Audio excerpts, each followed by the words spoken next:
Follow me.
Do I have protection as a citizen?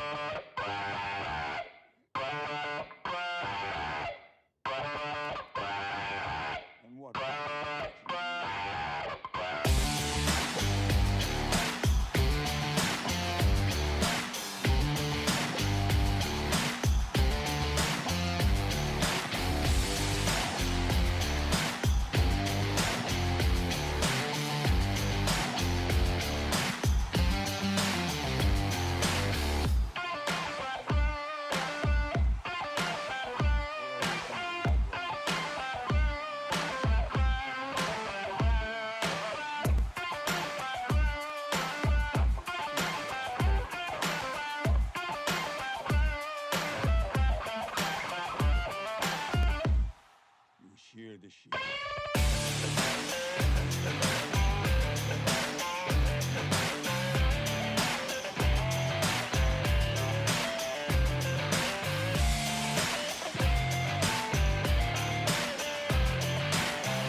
just ask your blessings on everyone, all of our fans, and just, Lord, for the military people that protect us, Lord, for the first responders that take care of us, Lord. We just lift up these things to you and ask you for your blessings on this race to help these guys to do their best, Lord, and to have a safe race and a great race for all the fans. And we're going to ask all these things in Jesus' name. Amen. Here to perform our national anthem, please welcome the Paris Island Marine Band.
Well, ladies and gentlemen, that is how you do it. Monica, can you feel the energy right now?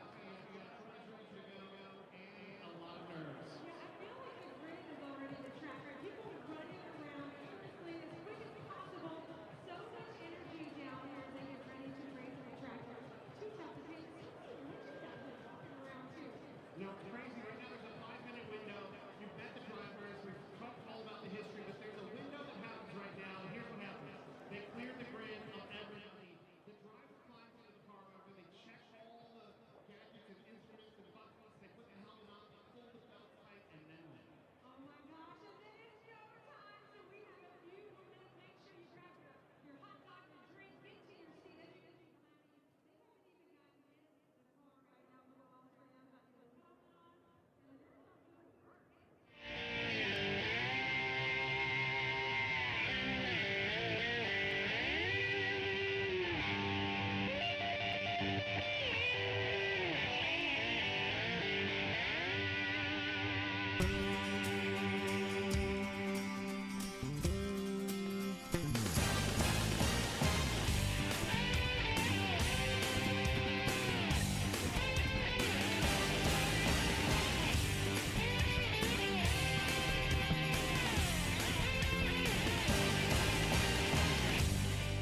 lot of luck in the Cup Series, but we'll discuss that later. Toyotas, 2311 have the front row. Hendrick Chevys have the second row. RFK Fords have the third row. Clint, that's about all we know. Well, I tell you what we know. As you just heard, Michael Waltrip and DW, they were out there talking to these drivers. They're all concerned about the low downforce, more horsepower. Hot and slick today. They're going to be slipping and sliding around. It's on everybody's radar. We're worried about it, and that's good news for us, Ket. I'm not worried about it. I'm excited about it. I can't wait. We're up here in the because AC. Everything that they keep talking about it is exactly what we want to see, but it's an opportunity. And you look at guys that qualified up front like Brad Keselowski, Chris Buescher, Chase Elliott. We got some of those Gibbs cars in the back with the 54 of Ty Gibbs and Christopher Bell. We've got this field all mixed up, but the opportunity for a guy like Brad Keselowski, who has a great track here at Darlington, can take that and capitalize on it if they hit it today. All right, Mike, you said this was a beast for me. I struggled here. Had speed, ran up front, ran in the top 5. I couldn't capitalize, couldn't get the deal done at the end of the day. I got into the wall, had trouble in the pits, made mistakes. You cannot afford to make mistakes at this racetrack. It seems that this track favors veterans. And Denny Hamlin starts in the top 10 today, and so does Kyle Busch. Well, it does favor experience, and you have to take care of your equipment. I always felt like I could come here and not pass anybody and run up front. But you've got to put yourself in a position with the right side of the car, no mistakes when you start that third stage to be able to have a chance to win this race. Wait a minute, you never passed anybody? You stayed up front? A lot of times, Darlington. my pit crew was doing good. My car, everybody else was crashing, and I was just making laps. Let them do it, right? That's Let right. them make a mistake. That's right. Is that why you love this place so much? Because of the support you have? Well, this is the one place that I miss because you could make such a difference here. You could put yourself in a position to carry that car, and there will be some of them that do that today. Time to flip the switch. Let's go trackside in Darlington County.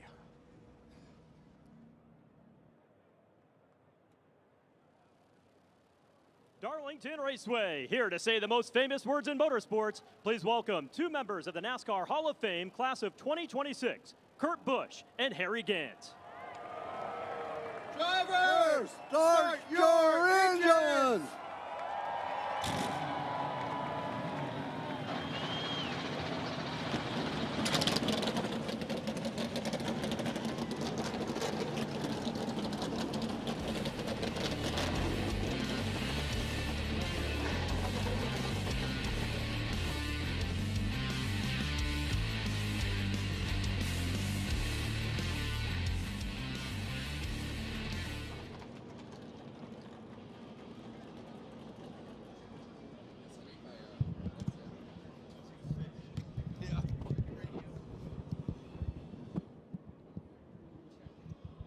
Got you, Tyler Reddick. Radio check, you got us?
car dialed in to where they feel like they could be a race-winning car if they make the right adjustments. What's more, you make a lot of pit stops in this race, and this pit crew, one of the best in the garage. Look for them to be a big-time factor here today.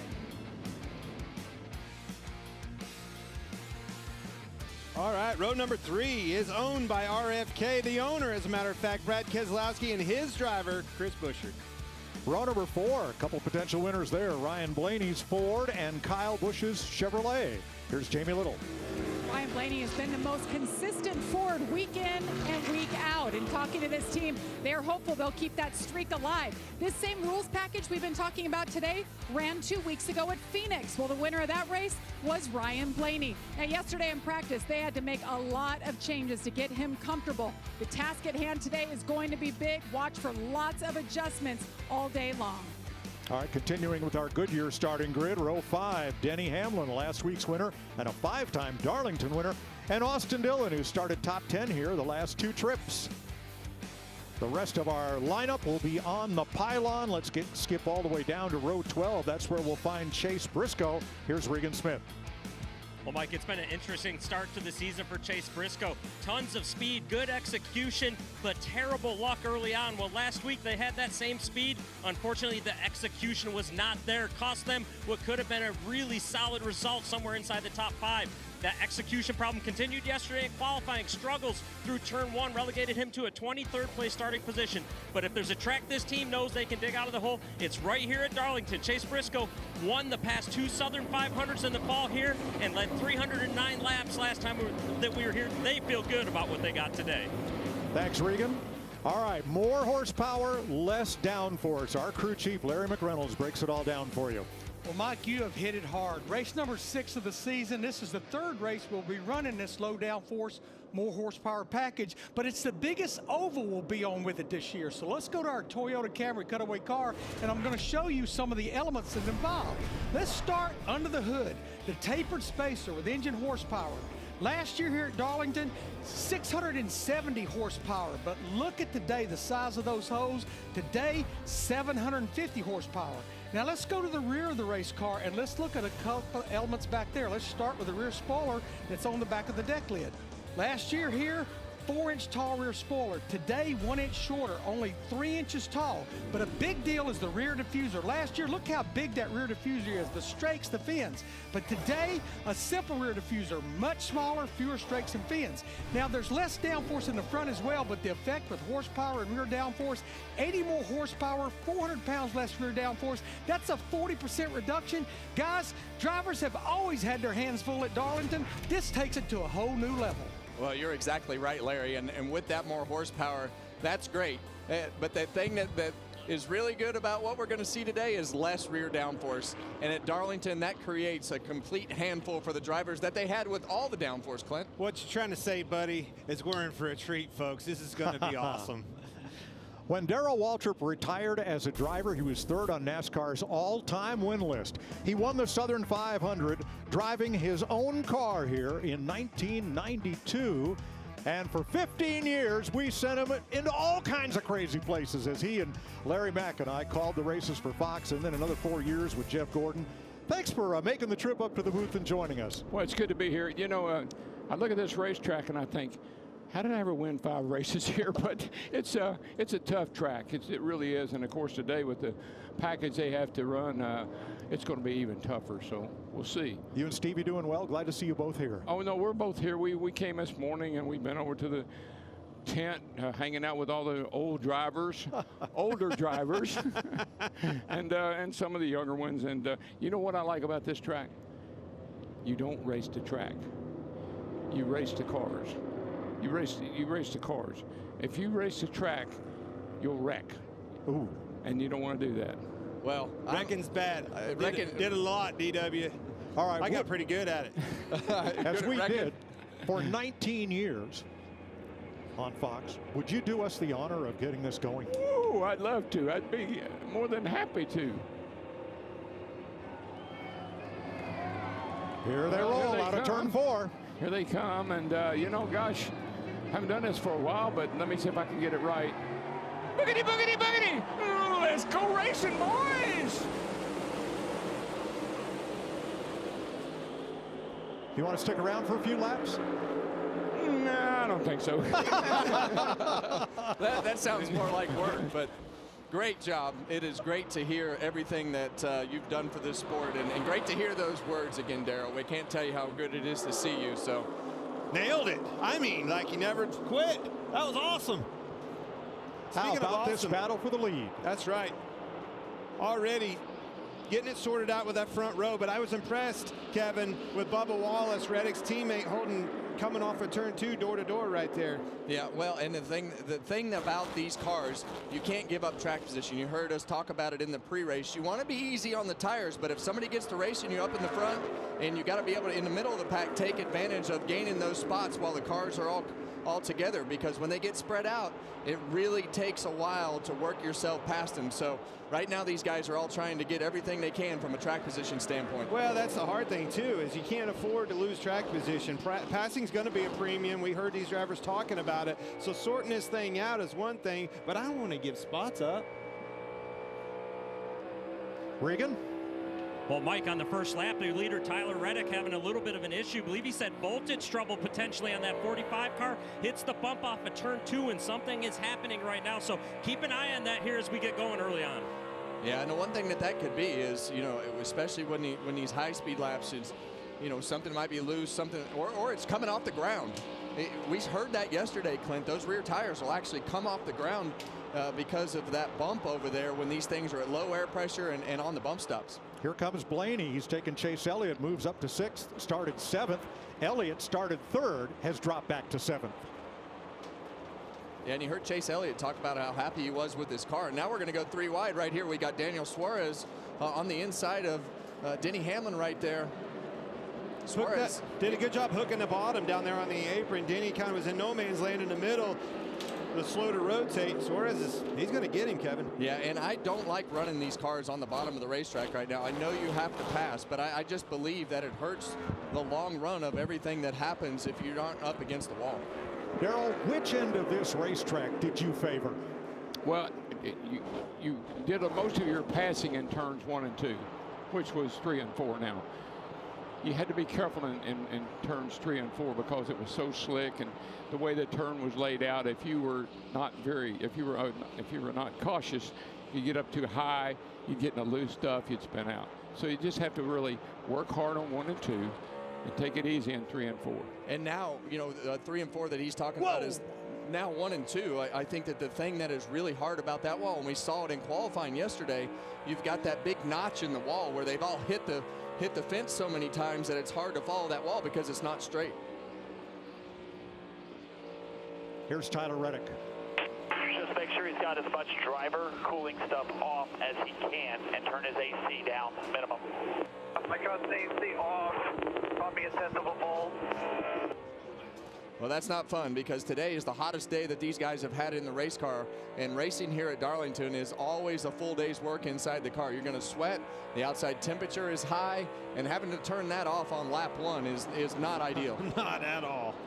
6th straight race that Tyler Reddick has led here at Darlington. Just right now, you see Austin Dillon.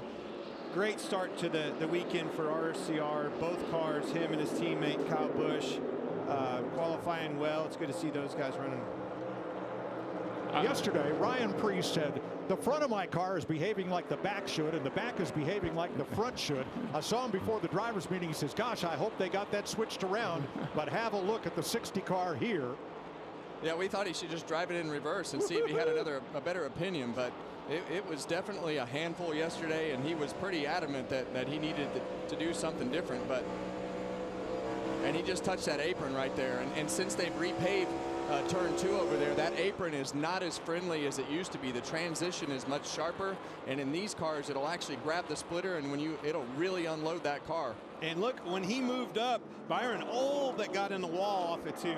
Very narrow racing quarters. They're actually off the racetrack. It's so narrow over there in 2. Coming to 10 laps complete, Tyler Reddick has led them all. His teammate Bubba Wallace in 2nd. Kyle Larson 3rd for Chevrolet, and Brad Keselowski 4th for Ford. Nice to see that turnaround for Keselowski. Last week he qualified in the trunk It's not had a lot of great races so far this season, but boy, he sure turned his season around yesterday in qualifying. Yeah, well, when you qualify up front, it allows you to make adjustments on your car with the cars that are racing in the front of the pack instead of trying to survive for your life and make it through the field. So as we ride on board as Ford Racing onboard right here, this is one of Brad's best tracks, and I believe a day that he can really capitalize on, you know, qualifying in the front and having a chance to win like we've seen him do so many times here. But it doesn't end with Keselowski, guys. His teammate Chris Buescher, another one. Those RFK cars are extremely fast.